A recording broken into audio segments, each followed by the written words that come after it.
Hello everyone, it's Frances with String It to a Thing. In this lesson, you'll be learning to make this adorable little square out of all single crochet stitches, and I'll show you how to weave in your little ends. Let's do it.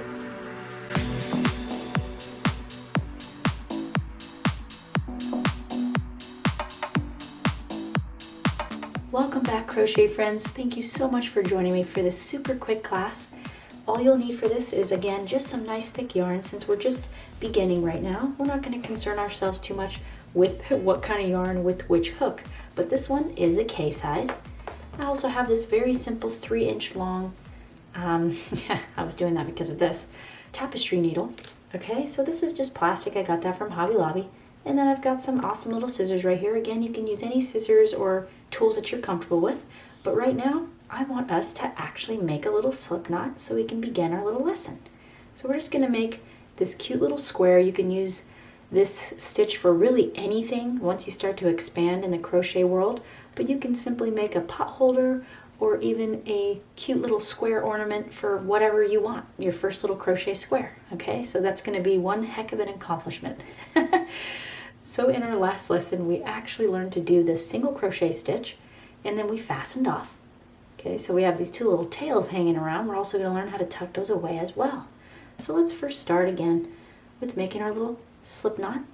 Now you can wrap the yarn around your fingers here, and the working yarn, you just shove through the little hole you made, and then pull like this. There's several different ways that you can do this. And then I want to insert my hook and just pull, and I'm ready to make a chain. So our little foundation chain, it varies from project to project, but for this one, I think we should make 7. So let's do it.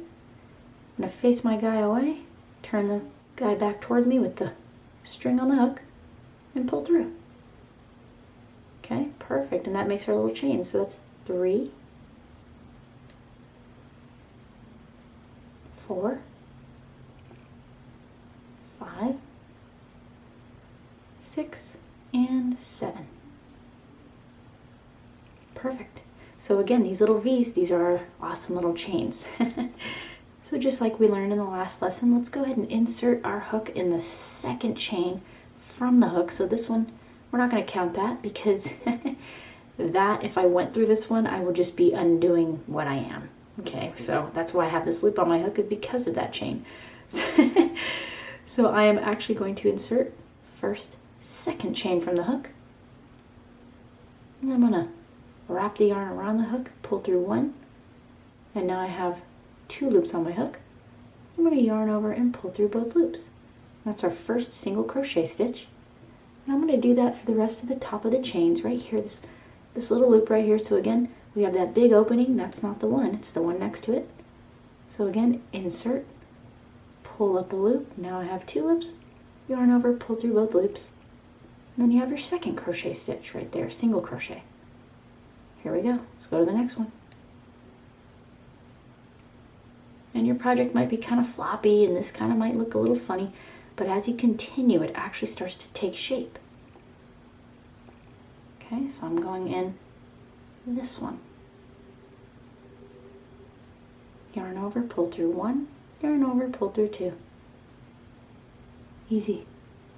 I got 2 more chains left on my little guy right here, so I'm going to go in, pull through 1, yarn over, pull through 2, and then there's 1 little chain left right there. We're going to go right inside that, right at the end. And that was the last single crochet that fits on that chain. Perfect. Now you'll notice if you turn your work up like this, you'll notice all these little V's on top. Now we just created stitches. So we're actually going to be working into the stitches instead of just one little leg of the chain, if that makes any sense. So earlier we were only working through one little guy. Now we're going to be working through both. It'll make more sense as I continue.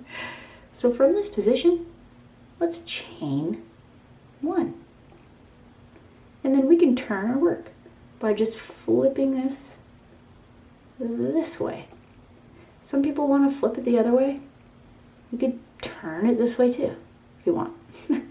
Honestly, it doesn't really matter. It's kind of wherever you're comfortable. So this is where we ended. And now I'm going to turn my work. And now I'm ready to work right here. So you'll notice that there is, right here, you might have to twist it towards yourself. But right there are the first two pieces that I need to go under. So I'm going to go under both of those loops this time. Right there, right in the beginning. So let's do that again. It's right there, right in the beginning. Going through both. And now I'm going to do my single crochet. Pull through, wrap around the hook, pull through two. And that's the single crochet right there on top of another single crochet. And then I'm going to go to my next one. Sometimes you got to look above to see it. Shove it through there. Pull the yarn over, pull through two.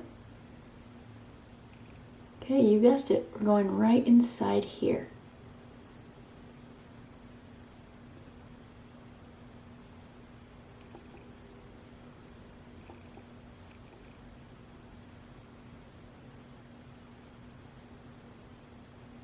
Now there are some crochet techniques where you only go through one of these loops in here or in here, but right now we're going both underneath and yarning over, pulling through, yarn over, pull through two.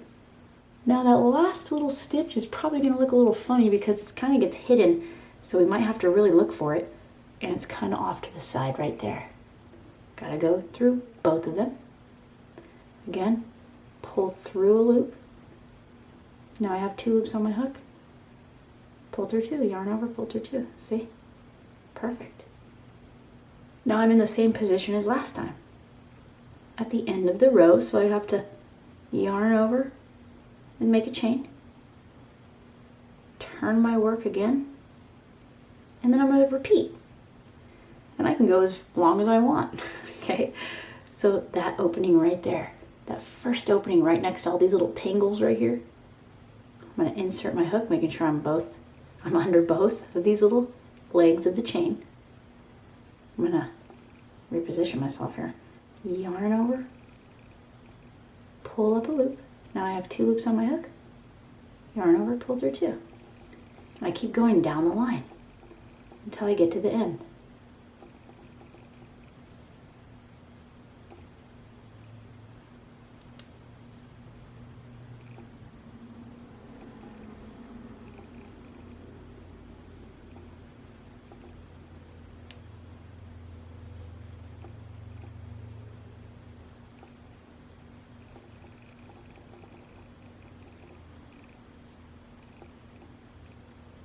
Now this last guy is more visible.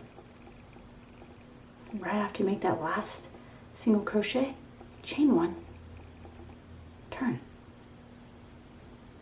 And as long as you continue to go into the proper amount of stitches, you should have a nice straight square. But if you don't your first time, that's okay too. So I'm going to keep working. I'm going to pick up a little bit of speed here. And then you'll be able to see what you have.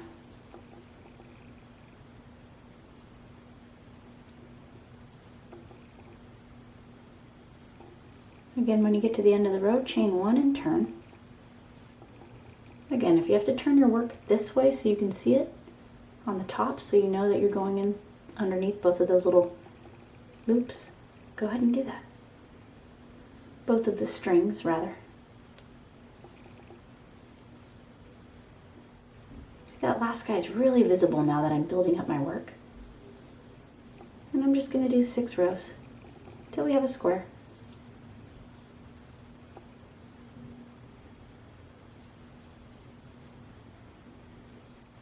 Okay, so I'm approaching my last little stitch right here.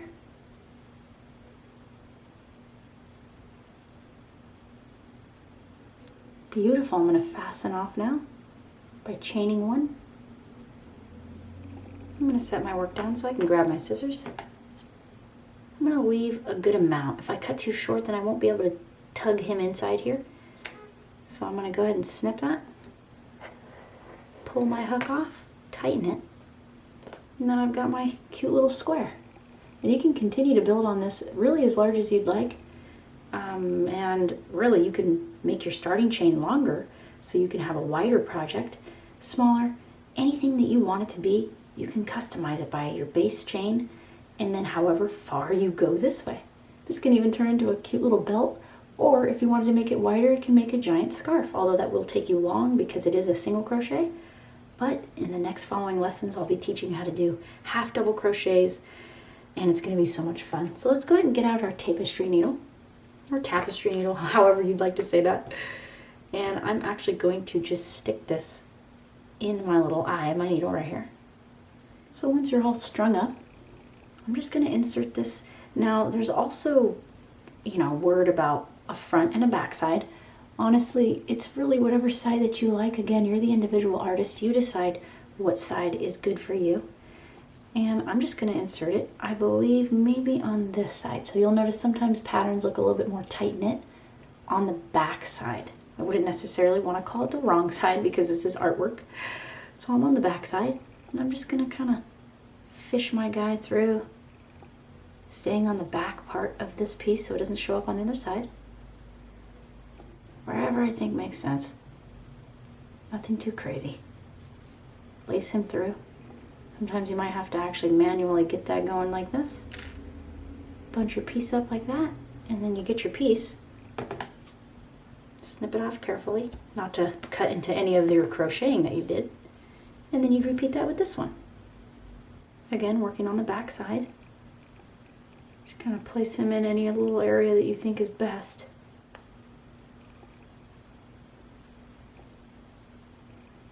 Because we don't want him flying around everywhere. Unless that's a look that you're going for.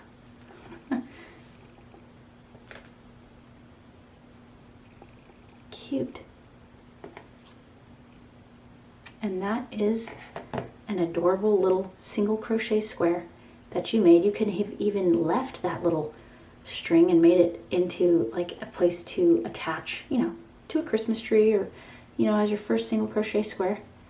And you have done an absolute fantastic job. Thank you everyone so much for joining me for this quick little little class. I'm thrilled to be here with you, and I surely hope you had enjoyed this cute little handmade thing. Thank you everyone so much for watching, and I'll catch you in my next one. Bye.